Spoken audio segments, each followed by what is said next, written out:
요한복음 17장 3절 말씀 함께 읽겠습니다. 영생은 곧 유일하신 참 하나님과 그가 보내신 자 예수 그리스도를 아는 것이니이다. 아멘. 영생을 주게 하시려고 만민을 다스리는 권세를 아들에게 주셨다 했습니다. 그러면 이제 영생을 주게 하려는 게 궁극적인 목적이기 때문에 우리가 영생을 얻는 방법을 말씀해 주셔야겠지요. 그러니까 영생을 주는 권세는 아들에게 있는데 아들에게 그 권세가 있지만 이 권세가 행사되어서 우리가 실제로 영생을 얻어야 되겠죠. 근데 이제 요거를 방향을 바꿔서 아들 입장에서는 아버지가 주신 자에게 영생을 주는 건데 받는 입장에서는 우리 인간 측면에서는 어떻게 해야 아들에게 있는 그 영생을 주는 권세가 나에게 임할까요? 나에게 행사가 되고 내가 그 주는 영생을 받게 될까요? 그것은 우리가 아는 것이라고 그랬습니다. 뭘 아냐 하니까 유일하신 참 하나님을 알아야 된다 그랬습니다. 유일하신 참 하나님을 아는 것이 우리가 영생을 얻는 방법이고, 또 하나는 아들이 예수 그리스도인데 이를 아버지가 보냈다는 사실을 아는 것이 우리가 아들에게 있는 영생이 그가 나에게 주어질 때 그것을 받는 길이라 이렇게 말해 줍니다. 그러면 오늘 우리가 이 말씀을 통해서 크게 두 가지를 확인할 수 있는데, 하나는 뭐냐면 아버지와 아들의 관계고요. 또 하나는 이 아버지와 아들을 안다는 것입니다. 즉 지식의 문제입니다. 지식이 무엇이냐라는 문제입니다. 자, 먼저 그걸 보면 하나님은 유일하신 참 하나님이다. 오직 유일한 신으로서 하나님이십니다. 그리고 거짓이 없습니다. 참이라는 것은 하나님이 계시다는 것이 참이라는 것뿐만 아니라 하나님의 속성을 참이라고 설명하는 겁니다. 유일이라는 말 자체에 한 분으로 계시는 분이라는 것은 이미 확정이 된 겁니다. 한 분으로 계시는데 그분의 속이 어떤 분이냐 할 때 참되다 이렇게 말할 수 있다는 겁니다. 로마서에 하나님 한 분만 거짓이 없다. 미쁘신 분이다. 미쁘시다는 말은 우리 한국 표현입니다. 한국말입니다. 미쁘다는 것은 믿을만하다 이 말입니다. 이걸 한자 표현하면 신실하다는 말입니다. 우리의 일반적인 말로 표현하면 거짓말을 못하신다는 뜻입니다. 속에 어둡고 거짓말, 거짓에 관계된 것은 이만큼도 없습니다. 완전히 빛이라는 얘기입니다. 신학적 표현으로는 빛이라는 뜻입니다. 참되다. 우리가 데살로니가 전서에도 들었잖아요. 너희가 살아계시고 참되신 하나님을 향한 믿음이 있다. 성경은 구약에서 가르쳐준 하나님에 대한 표현을 그대로 신약에서도 활용하고 있습니다. 같은 분을 섬긴다는 겁니다. 구약의 하나님은 이런 분이었는데 신약의 하나님은 이런 분이라고 말하는 사람들은 그래서 다 틀린 겁니다. 왜냐하면 구약 시대에 하나님을 만나고 하나님을 표현했던 그 지식과 표현법들이 신약에 그대로 활용이 되고 있기 때문입니다. 같은 하나님입니다. 자, 이런 하나님인데 여기에서 이 하나님에게서 아들이 나왔습니다. 이 하나님이 아들을 보냈습니다. 그러면 유일하고 참되다는 속성을 그대로 갖고 있겠죠. 그죠? 그대로 가지고 계신 예수님이 바로 그리스도로서 우리에게 사역을 하는데, 그럼 이게 중요합니다. 육은 예수라고 부르는데 육을 가진 예수를 우리가 누구라고 알고 있냐면 하나님의 보내신 아들로 알고 있고 그가 그리스도의 일을 한다는 겁니다. 그러니까 아들이기 때문에 동일 속성을 가지고 있을 것이고 그리스도로 일을 할 때는 그리스도는 중보자적 의미, 즉 아들이면서 동시에 종이라는 뜻이기 때문에 보내신 이의 분부와 보내신 이의 속의 것이 그대로 담겨 있지 않겠습니까? 그러므로 여기서 아버지와 아들을 이렇게 연결시켜주는 표현, 보내신 자, 보냈다, 보냄을 받았다는 말은 동일 속성, 동등됨을 얘기해 줍니다. 왜냐하면 그 앞에 우리가 이미 한 대로 1절, 2절에 아들, 아들 그랬거든요. 그렇죠? 하나님은 천사도 보내세요. 하나님은 사람도 보내세요. 그런데 그런 의미가 아니고 앞에 이미 나온 말씀을 토대로 볼 때 영생을 얻게 하려고, 천사는 영생을 얻게 하려고 보내지 않아요. 그렇죠? 사람은 영생 얻게 하려고 보내잖아요. 복음 전하려고 보내잖아요. 결국에는 영생 얻게 하려고. 그런 뜻이 아니고 본인이 영생을 주는 권세를 가진 자로서 그 권세 안에 있는 영생을 주려고 보내지는 않는다고요. 예수님은 보냄을 받을 때 영생을 저기 있는데 이 말을 믿으면 저 영생을 얻어, 이게 아니고 예수님이 내가 영생이야 이러고 왔다고요. 이렇게 보냄받은 자는 예수님밖에 없어요. 그런 내가 영생이라고 주장할 수 있는 것은 어떻습니까? 자신이 하나님일 때예요. 자신이 하나님이라는 것은 그 앞에 나온 대로 아들이라는 말이고, 그럼 그 아들이 이 땅에 육을 입고 왔다고 말했을 때는 예수라고 부르고, 그러면 자신이 하나님의 권세를 가지고 육을 입고 왔는데, 왜 육을 입고 왔는데 어떤 영적 원리 메커니즘에 의해서 이 영생을 갖고 있는, 이 내가 갖고 있는 권세를 너에게 주게 되는데 할 때, 그리스도로서 사역을 할 때 내가 가지고 있는 영생을 너에게 주게 되는 거야. 그래서 이 표현 안에 하나님이 보내신 자 예수 그리스도 안에 하나님과 아들이신 예수님의 관계와 속성과 또 우리가 어떤 영적인 메커니즘에 의해서 영생을 얻게 되는지가 다 들어있는 겁니다. 이 피아노가 있고 악기도 있지만 악기가 사람이 어떤 동작을 하면 소리가 나오기까지의 이 기계적 원리가 있잖아요. 이런 걸 보통 메커니즘이라고 합니다. 보일러 불을 딱 떼면 이게 전기하고 이 기름하고 스파크가 나서 불이 확 붙어가지고 이 열이 나잖아요. 열이 나면서 물이 열에 의해서 움직이죠. 대표적으로 움직이면서 방이 따뜻해. 이거를 우리가 흔히 말하는 보일러가 방을 데우는 원리, 이런 식으로 말하는 것처럼. 그죠? 피아노 하면은 사람이 손하면 이게 피아노 줄 여기서 망치가 현을 땅 때리잖아요. 그러면 이 울림이 음파로 해갖고 사람 귀에까지 들어오는. 그것도 현의 길이와 두께와 강도에 따라 소리가 다르잖아요.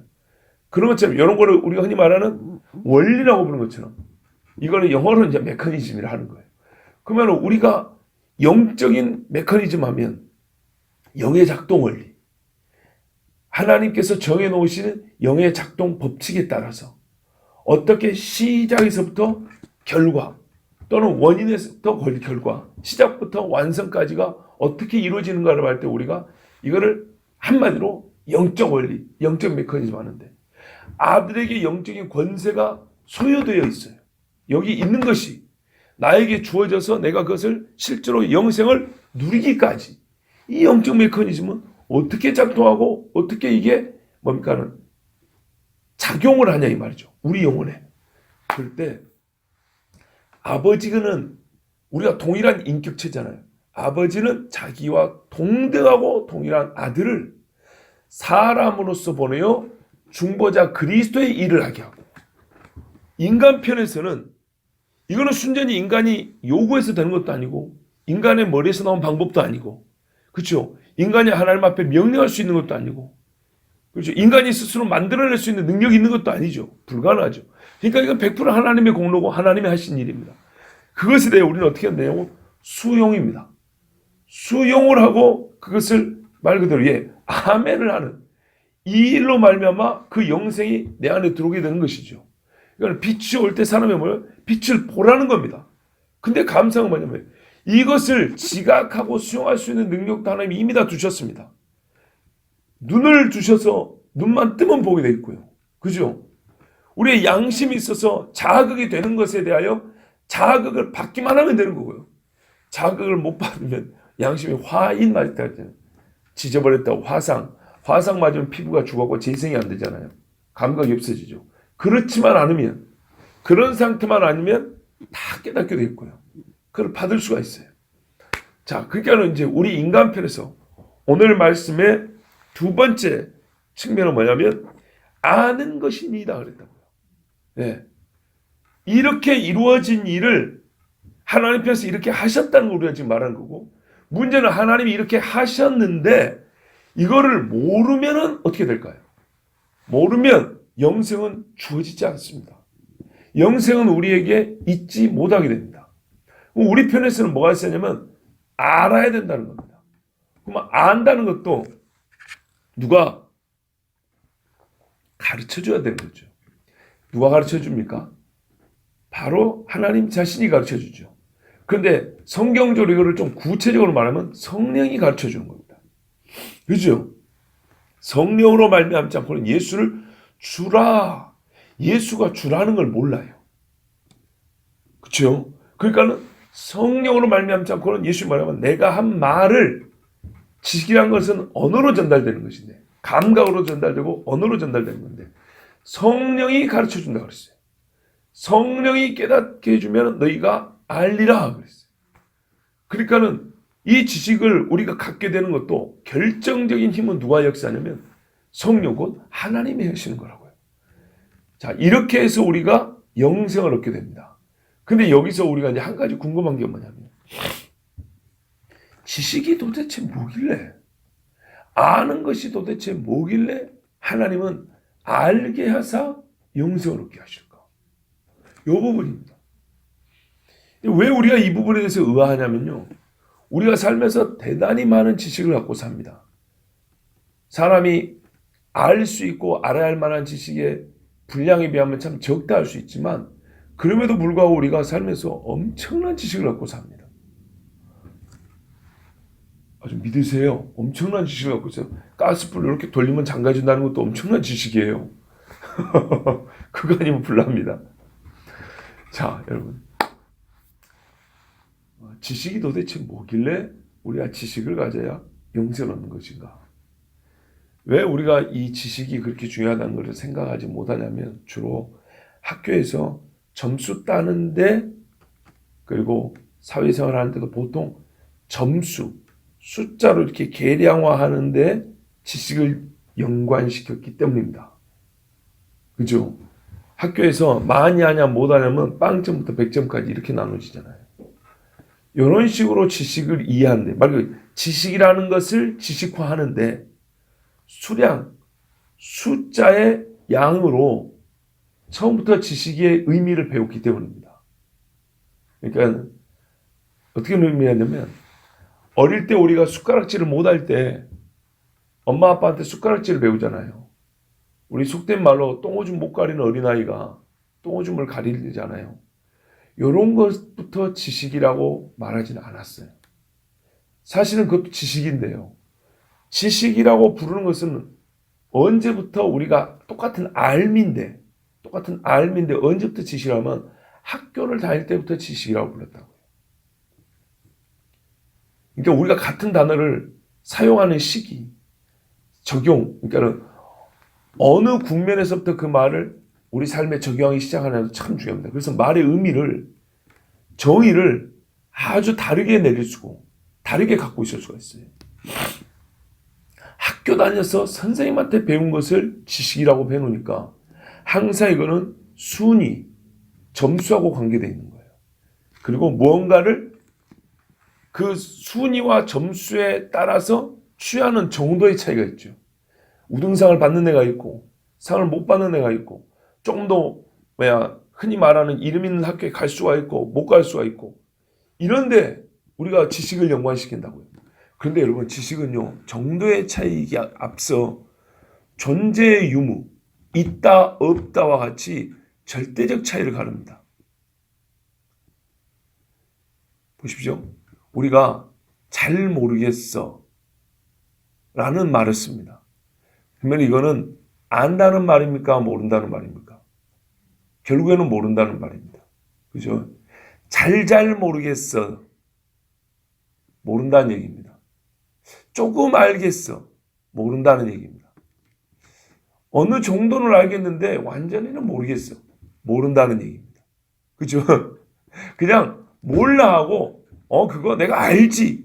이 사이에 중간 표현이 많습니다. 색깔은요, 희다, 검다 사이에 회색도 있고요, 희끄무리하다도 있고요, 거무스름하네. 요것도 가능해요. 근데 지식은요, 사실은 그렇게 표현할 수 있는 게 아니고 검다, 희다 사이에 여러 말이 있죠. 이거는 둘 중에 하나 속한 겁니다. 그러니까는 안다와 모른다 사이에 속한 거는 모른다입니다. 그렇죠. 안다와 모른다 사이에 속한 거는 모른다고요. 학교 이야기를 하면 좀 곤란한데 수학 문제를 풀다가 자신 있게 달려들었는데 이게 공식을 쓰고 막 풀다가 중간에 가다가 여기까지밖에 모르겠어. 결국에 답을 못 냈어요. 그럼 모르는 거죠. 그죠? 학교 문제도 이제 이런 문제가 몇 개이냐에 따라서 점수를 매겨서 그러지만 우리가 실제로 살면서요, 안다와 모른다 둘 중에 하나로 인해서 결정되는 문제가 상당히 많습니다. 결국에는 모르는 것을 우리는 표현할 때 조금 안다, 약간 안다 이렇게 표현합니다. 그 말이 뭔 말인지 우리 이제 감은 잡습니다. 감은 잡는 게는 말 그대로 완전히 모르는 건 아닙니다. 그러나 결정적인 것은 결정적으로 표현하면 그거는 모른다이지 안다는 아닙니다. 예수 믿는다면 적용을 해볼까요? 예수가 누구야? 할 때 예수는 하나님의 아들이고 우리를 위하여 대속제물 되신 하나님의 양이야. 죽으시고 부활하시고 우리가 그를 믿으면 구원을 받아. 이거하고 예수가 누구야? 할 때 짐승은 아니고 사람인데 여기까지 하는 거하고 사람이고 유대인이야. 모르는 건 아니죠. 틀린 건 아니에요. 그 다음에 사람이고 유대인이고 한 2000년 전에 살았지 아마? 자, 이런 식으로부터 가볼까요? 하나 덧붙이면 십자가에 죽었대. 자, 여기까지 아는 것은 모르는 거 아니고 아는 건 아는 것인데 질문자가 의도하는 예수가 누군지를 아느냐고 확인하고 싶은 그 정도에 이른 대답이 됩니까? 못 됩니까? 못 되죠. 못 됩니다. 그 말은 무슨 말이냐면 이게 말은 이제 하나님이 질문했다고 생각해보세요. 하나님이 사람에게 도대체 너에게 예수는 누구냐? 예수님의 질문이 그렇잖아요. 예수님 직접 물어봤잖아요. 내가 누구냐? 이렇게 물어봤잖아요. 사람들이 나를 누구라고 말하냐 했더니 일반 백성입니다. 그냥 유대인입니다. 이렇게 말 안 했어요. 사람 중에서도요 최상급으로 말해줬어요. 하나님과의 관계에 있어서 엘리야랍니다. 세례 요한이랍니다. 이렇게 말했어요. 이게 좀 기분 나쁘죠. 죽은 사람 취급한 거죠. 그런데 그들이 말한 거는 죽은 사람이라는 의미가 아니고 그만큼 하나님 앞에 신령한 존재랍니다. 이렇게 얘기를 해줬어요. 그냥 유대인, 제가 지금 말한 그냥 유대인이지 아마 2000년 전에 살았지 이거보다는 훨씬 높은 표현이에요. 훨씬 더 많이 아는 식이에요. 그래요. 선지자 역할을 했기 때문에 선지자랍니다. 이렇게 해준다고요. 일반 사람은 선지자랍니다. 여기까지 해준 예수님 만족하셨습니까? 아니라고 그랬다니까요. 아버지를 보고 아버지라고 해야지 동네 아저씨라고 하나 삼촌이라 하나 아버지 아닌 건 매한가지라고 해요. 삼촌은 혈육이라 할지라도 아버지는 아니에요. 모르는 거예요. 바로 그거예요. 그 정도 지식은 불필요한 지식이고요. 의미 없는 지식이에요. 예수님께서 다 쓸데없다고 잘라버렸어요. 됐고 너희는 나를 누구라고 하냐 이렇게 말해주셨어요. 바로 그런 겁니다. 원래 지식은 이런 의미에서 우리가 이해를 해야 됩니다. 점수로 나눠가지고 그 중에 이 정도까지는 쓸모있고 이 정도까지 쓸모없고 여기까지는 더 높은데 여기까지는 더 낮고 이것이 아니라 지식이라는 것은 본래요. 존재의 의미를 가리는 겁니다. 그가 누구냐 할 때 뭐 아니면 도라는 의미입니다. 원래는. 그래서 중요한 겁니다. 그리고 여러분 또 하나 이건요. 지식은 곧 알미잖아요. 우리가 무언가를 알 때 보통은 느낌이 강하다 그러죠. 느낌으로 안다 그러죠. 느낌으로 안다. 이런 봐보세요. 눈을 감아놨어요. 불을 옆에 갖다 댔어요.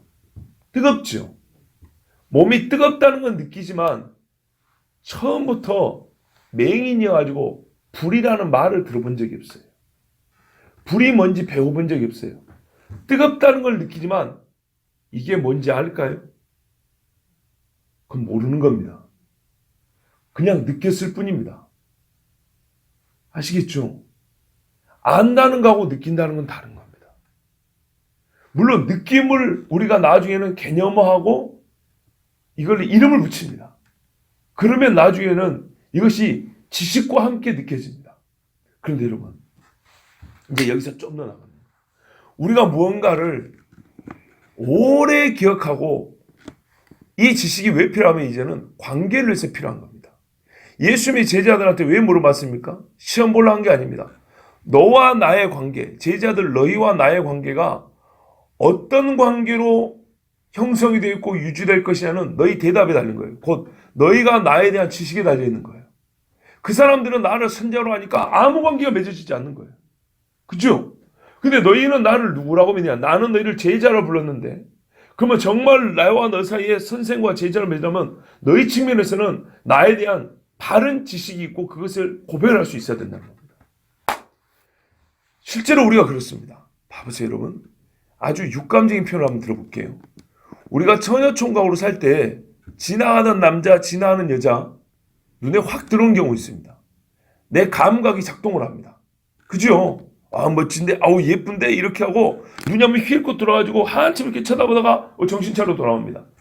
자, 감각적으로는 예쁘다는 걸 압니다.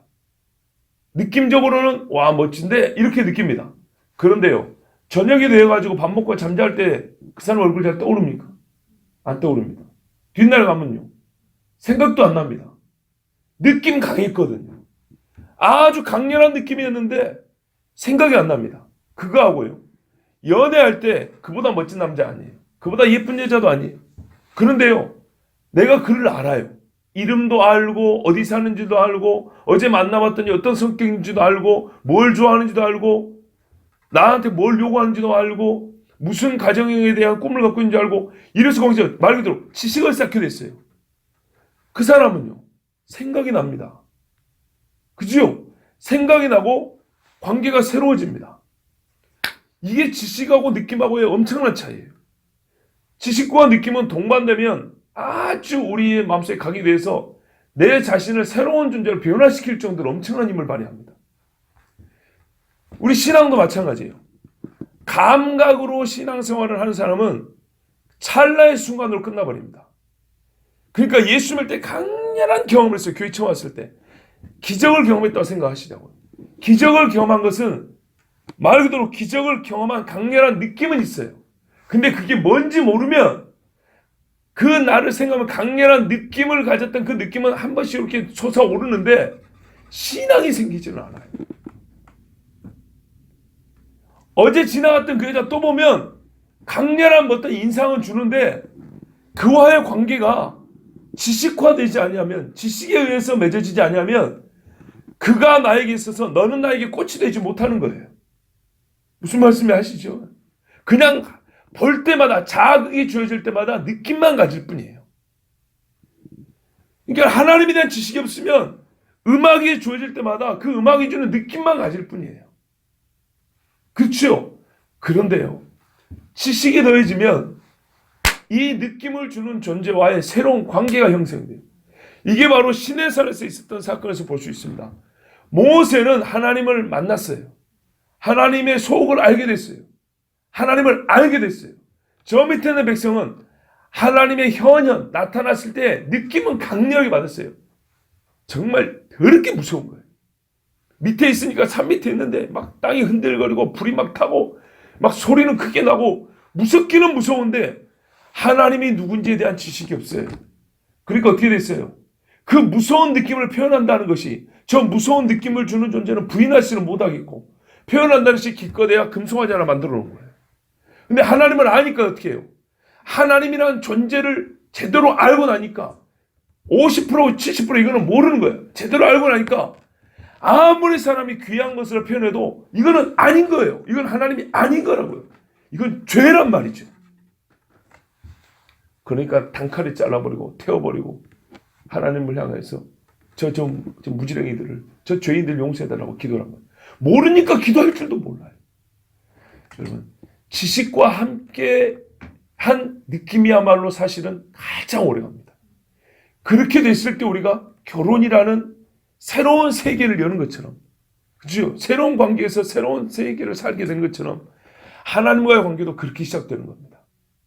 이 지식은요, 존재의 유무와 같은 결정적 인식의 차이를 가져오는 거고요. 새로운 관계를 형성하게 되는 거고요. 그 새로운 세계를 시작하게 합니다.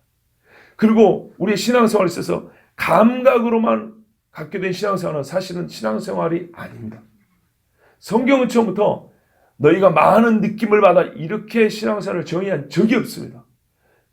아시겠죠? 그건 하나님 함께 있기 때문에 당연히 느끼는 것이고, 그 느낌을 넘어서서 하나님이 누구냐라는, 너희는 나를 누구냐라는 질문에 주님이 만족하는 대답을 이룰 때 그거를 신앙이라고 합니다. 그걸로 이거는 지식입니다.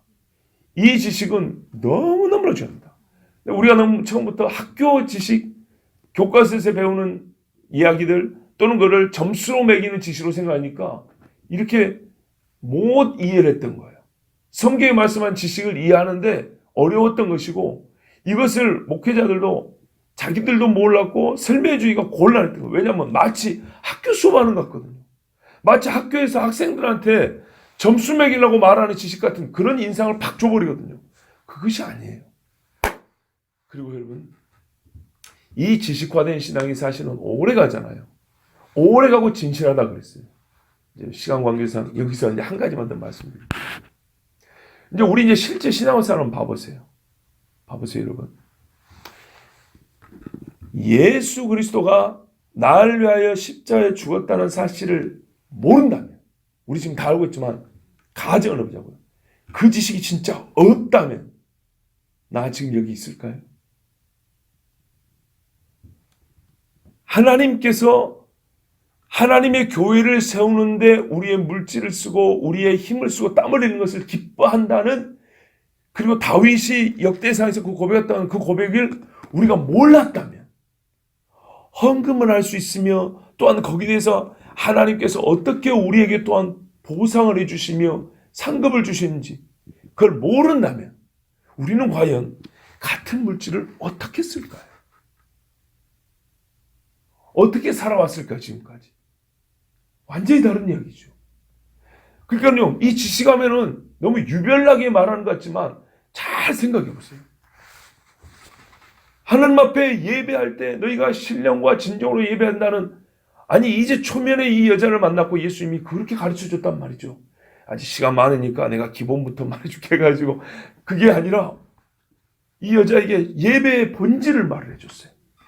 여러분, 이 본질에 대한 지식이 여인이 없었다면 동네에 들어가가지고 그 많은 사람을 전도할 수 있었을까요? 불가능했겠죠. 진짜 생각을 해보세요.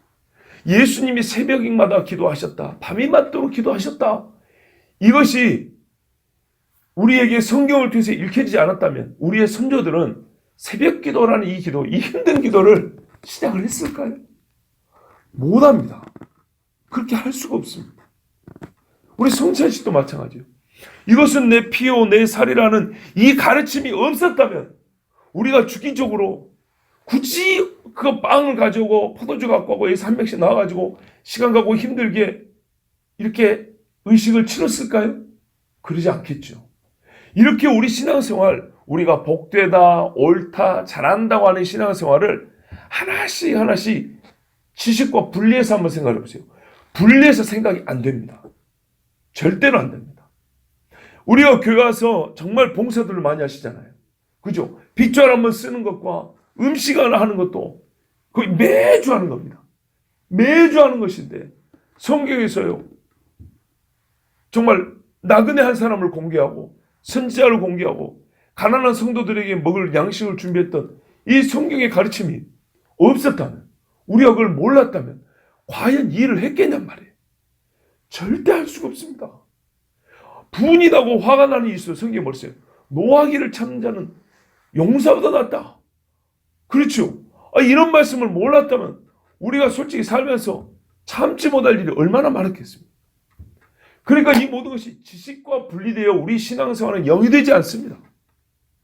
영생을 얻는 것도 하나님이 누구냐를 아는 것하고 그분이 보내신 자가 그분의 아들이요 이름이 예수요 그리스도로 살겠다는 것을 모르고서는 절대로 그분을 주라 시인할 수가 없어서 영생을 못 얻고, 또한 그분이 가르쳐 주신 예수 그리스도의 증인 제자로 사는 것도, 하나님의 자녀로 우리가 권세를 누리며 사는 것도 권세가 무엇인지 알아야 권세를 행하고 사는 것이고, 제자가 어떤 존재인지를 가르쳐 주는 걸 알아야 제자의 삶을 우리가 훈련해가면서 살 수 있는 건 아니겠습니까?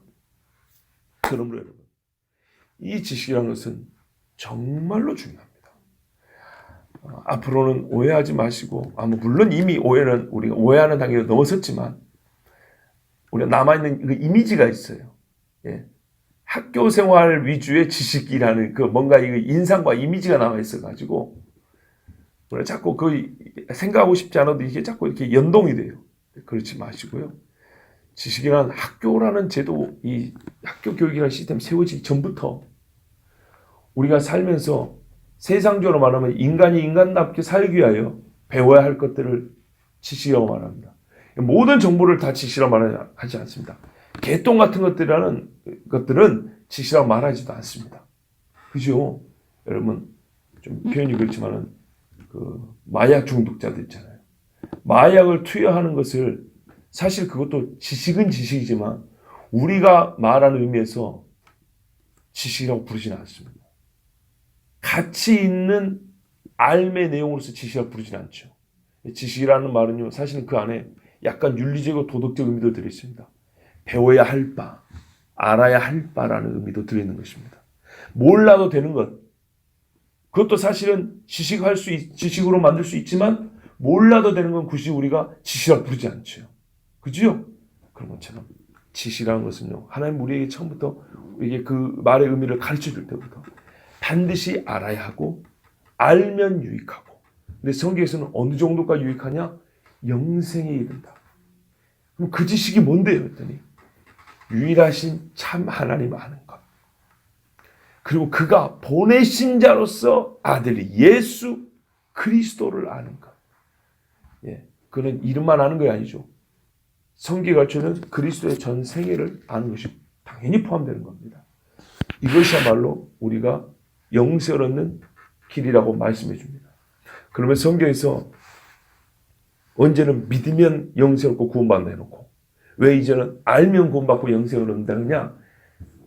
반복해서 말씀드렸죠. 아는 것과 믿음은 그래서 분리되지 않는다고요.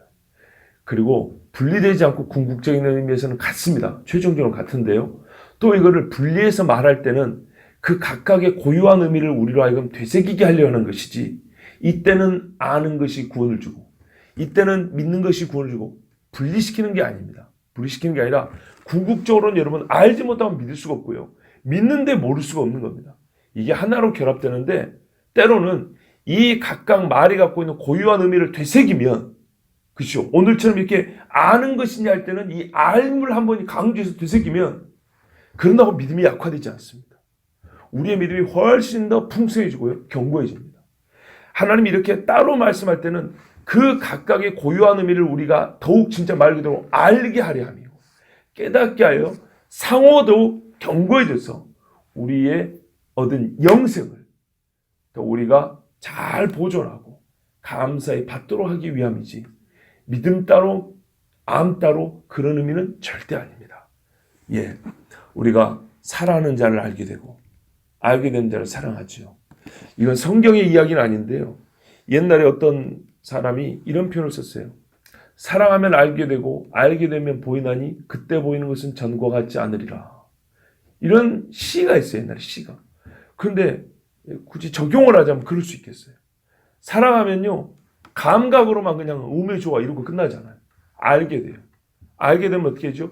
그 내가 사랑하는 존재에 대한 완전한 새로운 세계에 눈이 열려서 그분과 관계를 갖게 되죠. 그래서요, 그때 사람을 알게 되고 알게 되면 보이나니 그때 보이는 것은 전과 같지 않다. 완전 새로운 차원이라는 거죠. 그런 것처럼 우리가 예수 그리스도를 믿고 안다는 것은 이 세상 사람들이 말하고 손가락 잡고 십자가에 못 박았던 그런 예수가 아니라 나의 주님이요 나의 왕이시요, 그지요?